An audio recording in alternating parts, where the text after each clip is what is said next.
جس سے توقع ہوتی ہے اسی سے سوالات ہوتے ہیں۔ جب ہمارے لوگ ہم سے سوال کرتے تو مجھے خوشی ہوتی ہے۔ فسادی چند لوگ فساد کر کے چلے گئے اور شہر کو جھلستا ہوا اور شہر کو ویران بنا کر کے چلے گئے، اور لائبریری کو جلا ہوا دیکھ کر کے کافی دکھ ہوا کہ یہ وہ چیزیں تھیں جس سے انسانیت آگے بڑھتی۔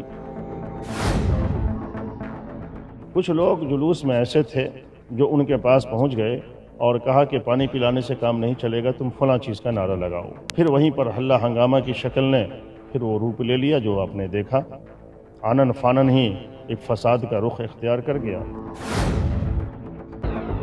مدرسہ عزیزیہ میں جگہ جگہ کیواڑوں میں نے دیکھا کہ پیٹرول بم کا استعمال کیا گیا ہے۔ ہتھیار آنن فانن نہیں آ جاتے ہیں جلوس میں، لوگ لے کر کے آئے۔ کیا ان کے کتب خانوں کو، ان کے پوجا استھل کو، ان کی عبادت گاہوں کو کیا گیا؟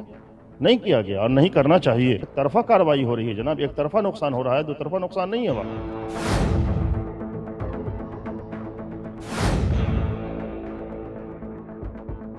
رام نومی کے موقع پر بہار کی دو اضلاع میں فساد برپا ہوئے، ایک نالندہ، دوسرا سہسرام۔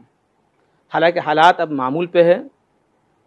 بہار کی ملی تنظیموں کا دورہ شروع ہو چکا ہے، لوگ وہاں جا کے حالات کا جائزہ لے رہے ہیں، متاثرین سے ملاقات کر کے دلاسا دے رہے ہیں۔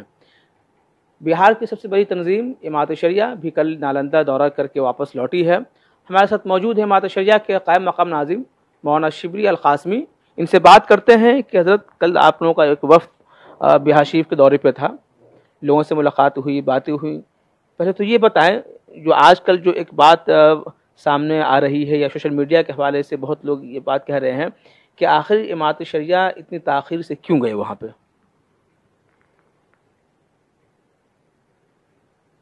جماعت شریعہ بہار کی سب سے پرانی ملی اور فلاحی تنظیم ہے جو سماج کو اوپر لے جانے کے لیے اور یہاں کے واتاورن اور ماحول کو بہتر بنائے رکھنے کے لیے ہمیشہ سے کام کرتے آئی ہے۔ رام نومی کے جلوس کے دوران جو چیز ہوئی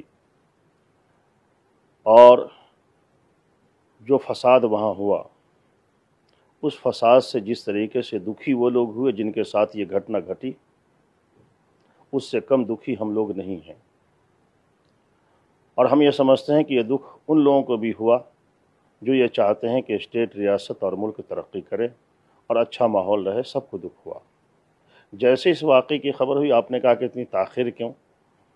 یہ سوال لوگوں کا ہے، لوگ مطلب پوچھ رہے ہیں کہ امارت شریعہ لوگوں کو پوچھنا چاہیے، اس لیے کہ لوگوں کی توقع امارت شریعہ سے ہے۔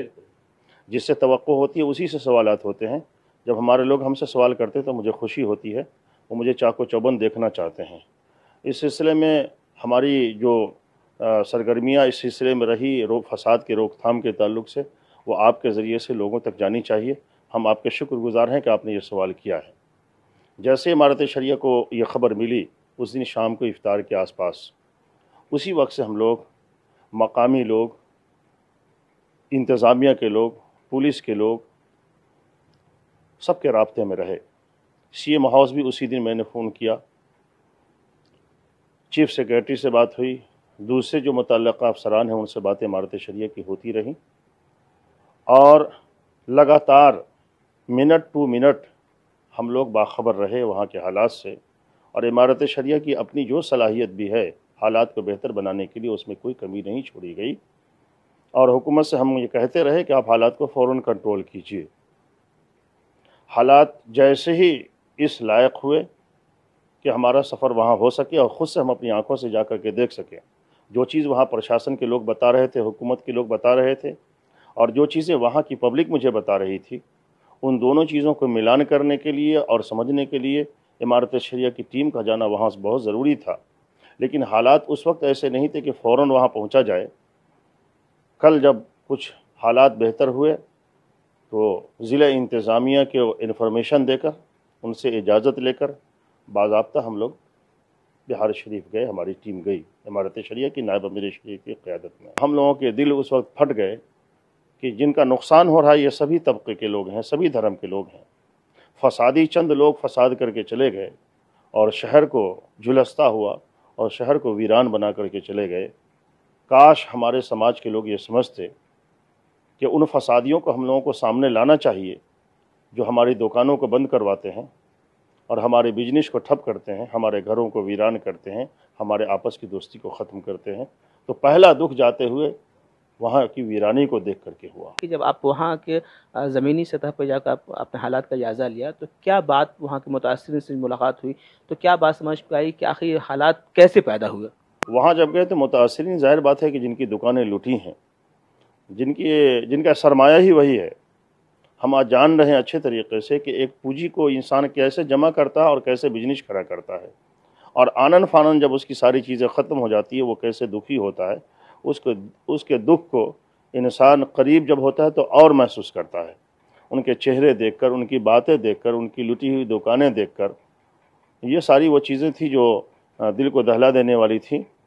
آپ نے کہا کہ یہ شروعات کیسے ہوا، ہم لوگوں کو وہاں پہنچ کر کے یہ بات معلوم ہوئی کہ کچھ لوگ وہ جو جلوس جب نکل رہا تھا، جلوس نکلنے والوں کے لیے پانی پلانے کے لیے لوگوں نے ان کے آرام کے لیے نظم کیا تھا، سڑک کے کنارے انہوں نے کچھ پنڈال ڈالا تھا اس طرح کا کہ جو لوگ جلوس سے گزریں گے، بھائی چارگی کو ظاہر کرنے کے لیے، اخوت و محبت کو اور ہندوستانی گنگا جمنا تہذیب کو اجاگر کرنے کے لیے مسلمان بھائیوں نے وہاں پانی کا نظم کیا تھا۔ کچھ لوگ جلوس میں ایسے تھے جو ان کے پاس پہنچ گئے اور کہا کہ پانی پلانے سے کام نہیں چلے گا، تم فلاں چیز کا نعرہ لگاؤ۔ اب اس کی وجہ سے دونوں میں بات بگڑی اور پھر وہیں پر ہلہ ہنگامہ کی شکل نے پھر وہ روپ لے لیا جو آپ نے دیکھا، آنن فانن ہی ایک فساد کا رخ اختیار کر گیا۔ اور وہاں جا کر کے جو میں نے محسوس کیا وہ یہ ہے کہ اچانک فساد نہیں ہوا ہے، منصوبہ بند طریقے سے، بالکل منصوبہ بند طریقے سے ہوا ہے۔ اس لیے کہ مدرسہ عزیزیہ جب ہم گئے ہیں تو مدرسہ عزیزیہ میں جگہ جگہ کیواڑوں میں نے دیکھا کہ پیٹرول بم کا استعمال کیا گیا ہے۔ آنن فانن وہ چیزیں نہیں ہوتی ہیں، ہتھیار آنن فانن نہیں آ جاتے ہیں جلوس میں، لوگ لے کر کے آئے۔ تو یہ چیز وہ لوگ جو ریاست میں بدامنی چاہتے ہیں، وہ لوگ جو ملک میں چاہتے ہیں کہ اخوت محبت کا ماحول نہیں رہے، ان لوگوں کی طرف سے باضابطہ منصوبے کے ساتھ اس فساد کو کیا گیا ہے۔ اسی لیے ہم نے سرکار سے کل بھی مطالبہ کیا، پہلے بھی کیا، آج بھی مطالبہ آپ کے ذریعے سے کر رہے ہیں کہ حکومت کو چاہیے کہ اب اس کی بالکل غیر جانبدارانہ جانچ کرائی جائے، اور جو بھی مجرم ہے چاہے وہ کوئی ہو اس دنگا کا، اس کو سامنے لایا جائے اور اس کو سزا دی جائے۔ تو کیا وہاں کے لوگوں سے جب آپ کی ملاقات ہوئی، بات ہوئی، تو اس سے کچھ اندازہ ہوا کہ اس کے پیچھے کون سے شرپسند عناصر تھے؟ اس کی تحقیق پولیس نے، انتظامیہ نے ہمیں بتایا کہ CCTV فوٹوز کو کھنگالا جا رہا ہے، اور جو بھی ہمارے ذریعے ہیں جاننے کے ان ذریعوں کو ہم اپنا کر کے ان تک پہنچنے کی ہم کوشش کر رہے ہیں۔ بلکہ امارت شریعہ نے مطالبہ کیا، DM سے بھی ہماری ٹیم نے، اور امارت شریعہ سے جب SP کی ملاقات ہوئی تو ان سے بھی یہ کہا گیا کہ آپ نے جو پرمٹ جاری کیا تھا، پرمٹ کن شرطوں کے ساتھ جاری کیا، کتنے لوگوں کی آپ نے اجازت دی تھی، کیا اس کا پالن کیا گیا؟ ان لوگوں سے جو بات سامنے آئی وہ خود ان لوگوں نے کہا کہ اس کا پالن نہیں ہوا، اور اس پر ہم مقدمہ کر رہے ہیں جنہوں نے پرمٹ لیا تھا۔ تو اندازہ کیا ہے کہ کتنے کا نقصان وہاں پہ ہوا ہوگا؟ کروڑوں کا نقصان ہوا، کروڑوں روپے کے املاک کا نقصان ہوا ہے۔ بڑی بڑی سٹی پیلس، ایک میرج ہال ہے، اسی طریقے سے بہت سا مشہور دکانیں ہیں، ان دکانوں کا بڑا نقصان ہے، کروڑوں کا نقصان ہوا ہے۔ کیا آپ کو لگتا ہے کہ جس طریقے سے 3 سے 4 دن یہ فساد کا معاملہ ہوتا رہا، آگزنی ہوتا رہا، پھر کئی راؤنڈ گولیاں چلی، وہاں کی ضلع انتظامیہ اس میں بالکل ناکام ثابت ہوئی؟ کیا آپ اس بات کو کہہ سکتے ہیں؟ ہم نے اس سلسلے میں ضلع انتظامیہ سے سوال کیا کہ آپ نے کیا کیا، آپ کا رول کیا رہا؟ ان لوگوں نے یہ بتایا کہ موب جو جلوس تھا، جلوس 2 حصے میں تقسیم ہو گیا، بیچ کا اگلا جو 20% حصہ تھا وہ آگے بڑھا، اس کے بعد سے یہ سلسلہ فساد کا شروع ہوا، تو 80% جو ہجوم تھا وہ پیچھے کی طرف رہ گیا۔ اس 80% ہجوم کو ہم کنٹرول کرنے میں رہے تاکہ وہ کسی آبادی میں گھس کر کے اور زیادہ جانی نقصان کا ذریعہ نہ بنے، ہم اس میں لگے رہے۔ لیکن بہرحال وہ جہاں بھی لگے رہے، امارت شریعہ نے کل بھی یہ کہا تھا اور آج بھی یہ کہہ رہی ہے کہ حکومت کی خفیہ ایجنسی کہاں گئی تھی؟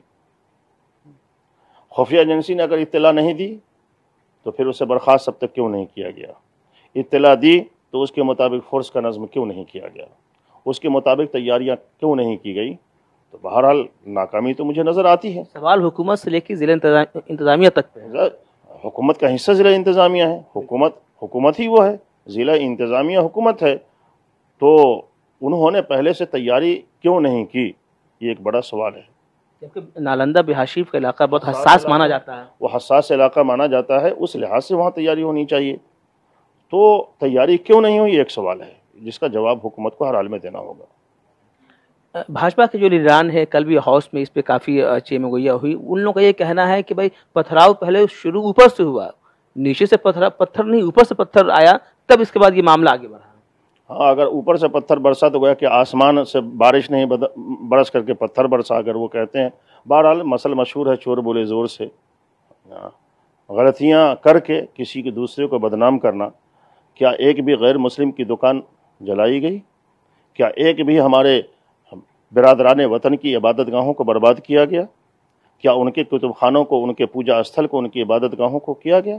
نہیں کیا گیا، اور نہیں کرنا چاہیے، اس لیے کہ ہماری مذہب کی یہ تعلیم ہی نہیں ہے، اور نہ ہم لوگ اپنے لوگوں کو یہ بتاتے ہیں۔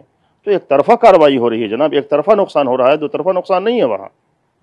تو پھر کیسے کہہ سکتے ہیں کہ ادھر کسی ہمارے لوگوں نے پلاننگ کے ساتھ یا کسی بھی طریقے سے کسی کو نقصان پہنچایا ہے؟ یہ تو دیکھنے کی چیز ہے کہ اگر پلاننگ کر کے کوئی آدمی کرتا ہے کہ مجھے اس جلوس کو نقصان پہنچانا، یہ کرنا ہے، وہ کرنا ہے، تو نقصان تو ہونا چاہیے تھا دوسرے کا، ہمارے دوسرے بھائیوں کا، لیکن ان کا نقصان نہیں ہوا۔ اس کی مجھے خوشی ہے کہ ان کا نقصان نہیں ہوا، لیکن غم اس بات کا ہے کہ ہمارا نقصان ہوا، وہ بھی اسی سماج کا حصہ ہے۔ آخری سوال حضرت کہ جس طریقے سے یہ واقعہ پیش آیا ہے، لوگ یہ کہہ رہے ہیں کہ اب یہ چونکہ سامنے میں 2024 کا الیکشن انتخاب ہے، تو اب یہ معاملہ بہرحال بہار میں چھٹ پٹ کہیں نہ کہیں یہ ہوتا رہے گا، کیا آپ بھی اس بات سے اتفاق رکھتے ہیں؟ لوگ اس بات کو محسوس کرتے ہیں تو ہمارے سماج کو، پبلک کو، عوام کو، پڑھے لکھے لوگوں کو، ان لوگوں کو جو ملک کے دستور پر یقین رکھتے ہیں، ان کو تو اس کے لحاظ سے ہوشیار زیادہ رہنا چاہیے۔ اس کے لحاظ سے حکومت کو زیادہ، وہ حکومت جو اپنے آپ کو سیکولر کہتی ہے، ان کو تو زیادہ پھر چوکس تیاری کرنی چاہیے کہ ہم ہمارے نظام کو برہم کرنے کی کوشش کریں، لیکن ہم اپنے گھر کو تو مضبوط کریں، اور گھر کو مضبوط کرنے کے لیے جن جن چیزوں کی ضرورت ہے اس کو کرنا چاہیے۔ اور اس کا ایک حصہ یہ بھی ہے کہ جب تک کہ غلط کو آپ پکڑیں گے نہیں، فسادیوں کو جب تک کہ لگام نہیں لگائیں گے، آپ کے سارے تانے بانے اسی طرح رہیں گے، فساد ہوتا رہے گا۔ تو یہ ہمارے ساتھ مولانا شبلی القاسمی، جنہوں نے کہا کہ امامت شریعہ کمیٹی شریعت مولانا فیصل رحمانی کی ہدایت پہ یہ ٹیم وفد گئی تھی وہاں کا جائزہ لینے کے لیے، وہاں سے لوٹنے کے بعد تفصیلی رپورٹ امیر شریعت کو پیش کرنے کے بعد حکومت سے مطالبہ کرے گی، اور جو اس کے قصوروار ہے اس کے خلاف سخت کارروائی کی مانگ کرے گی۔ ETV بھارت کے لیے پٹنہ سے میں عارف اقبال۔